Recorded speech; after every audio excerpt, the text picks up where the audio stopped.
Sir ಒಂದು 2 month 3 month back ಹಿಂಗೆ ತೋರಿಸಿದಾಗ ನಮ್ಮ ತಿಪ್ಟೂರಲ್ಲಿ ಹೇಳಿದ್ರು, ಅದು ಸರ್ ಇದು ಕ್ಯಾನ್ಸರ್ದು ಇದೈತೆ, ಗಡ್ಡೆ ಹಂಗಾಗಿದೆ ಒಳಗಡೆ, ವೆಯ್ಟ್ ಕಮ್ಮಿ ಆಗ್ತೈತೆ, ಸ್ವಲ್ಪ ಓಡಾಡೋಕ್ಕೆ ಕಷ್ಟ, ಊಟ ತಿಂಡಿ ಮಾಡ್ತಾ ಇಲ್ಲ ಸರ್, ಸ್ವಲ್ಪ ಮಾಡ್ತಾ ಇದ್ದಾರೆ, ಎಲ್ಲ ಚೆಕಪ್ ಮಾಡಿಸಿದ್ವಿ ಅಷ್ಟೇ, ಇನ್ನೇನು ಟ್ರೀಟ್ಮೆಂಟ್ ಏನು ತಗೊಂಡಿಲ್ಲ. ಹಂಗಾಗಿ ಇಲ್ಲಿ ಬರೀ ಮಾತ್ರೆಯಲ್ಲಿ ಅಂತ ಇದು ಮಾಡಿರಲ್ಲ, ಅದಕ್ಕೋಸ್ಕರ ಬಂದಿದ್ದು.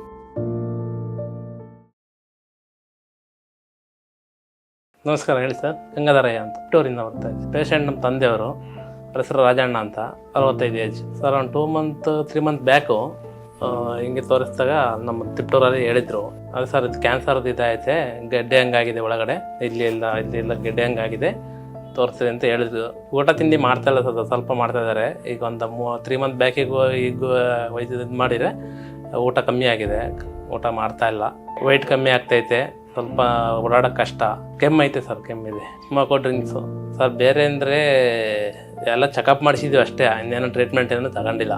ಹಾಗಾಗಿ ಬಂದು ನಾವು ಫೇಸ್ಬುಕ್ಕಲ್ಲಿ ನೋಡಿವಲ್ವಾ, ಅವರು ಆ ಆಸ್ಪತ್ರೆಯಲ್ಲಿ ತಗೊಳಕ್ಕೆ ಹೆದರಿಕಣರು, ಹಂಗಾಗಿ ಇಲ್ಲಿ ಬರೀ ಮಾತ್ರೆಯಲ್ಲಿ ಅಂತ ಇದು ಮಾಡಿರಲ್ಲ, ಅದಕ್ಕೋಸ್ಕರ ಬಂದಿದ್ದು.